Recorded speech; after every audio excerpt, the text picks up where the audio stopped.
मैं आपको दो बातें बोलना चाहूँगा। एक है, मेरे हाथ में 5 अनाज हैं, ये हम लोग साउथ से मंगवाते हैं। इसमें कोदरा है, मिलेट्स है, बनियाड़ है, ब्राउन टॉप है, फॉक्सटेल है और कुटकी है।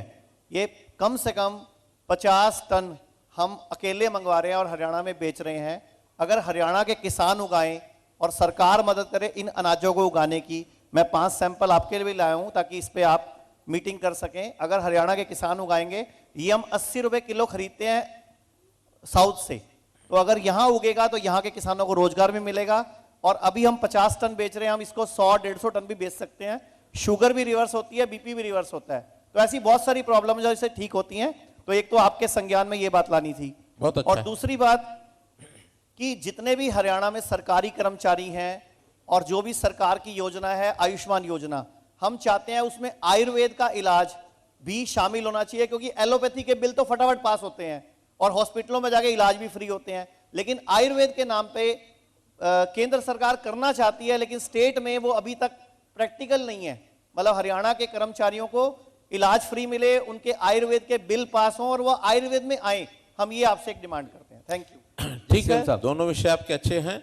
पहले विषय में एक कोई प्रयोग किया है मानो साउथ में किसी प्रदेश ने, तो अच्छा प्रयोग है तो उसको आगे फॉलो करना ही चाहिए। ऐसा नहीं कि अलग अलग स्टेट प्रयोग करती नहीं है। हमने हरियाणा में जैसे A2 का पास्चराइज्ड जो दूध है उसके पैकेट बनाए और वो इतना बिका है कि उसकी पूर्ति पूरी नहीं हो रही है। अब A2 दूध का, पास्चराइज्ड दूध का बनाने वाला जो काम है हरियाणा स्टेट के अलावा और किसी ने नहीं किया। ऐसे प्रयोग जो करते हैं हम नए, उन प्रयोगों को यानी जिसको बेस्ट प्रैक्टिसेस कहते हैं, एक एक प्रदेश में जो हमें मिलेंगी हम करेंगे, हमारी जो है दूसरे भी फॉलो कर रहे हैं। अब IT के विषय में जो ऐसे बताया अभी यानी ये जो स्वामित्व की योजना है सबसे पहले हरियाणा ने शुरू की, प्रधानमंत्री जी ने 8-9 प्रदेशों में लागू कर दी। लाल डोरा खत्म करो और इनकी रजिस्ट्रियाँ पक्की करा के दो। इसी प्रकार से हमने डिजिटलाइजेशन का जितना भी ट्रांसफर पॉलिसी का काम किया वो दूसरे प्रदेशों में लागू कर दिया।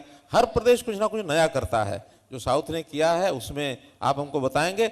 मिलेट जो है इसका प्रचलन ज़्यादा बढ़ाना चाहिए, मोटे अनाज का, क्योंकि जितनी बीमारियां हैं वो जो खास करके गेहूं चावल, लोगों का शोध है, ये रिसर्च में बहुत चीज़ें निकल रही हैं, इसके कारण से ज़्यादा हो रहा है। केमिकल ज़्यादा पड़ रहे हैं।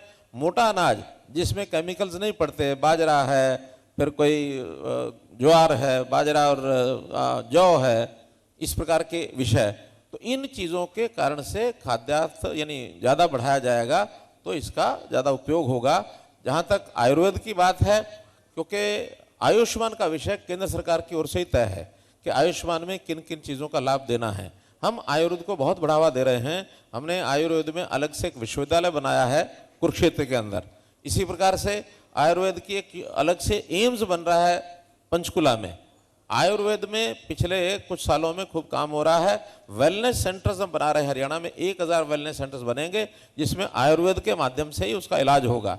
जहाँ तक आयुष्मान भारत में जोड़ने की बात है या उसको कैशलेस रीइंबर्समेंट की बात है, इसके ऊपर क्या क्या संभव है उसका विचार करेंगे।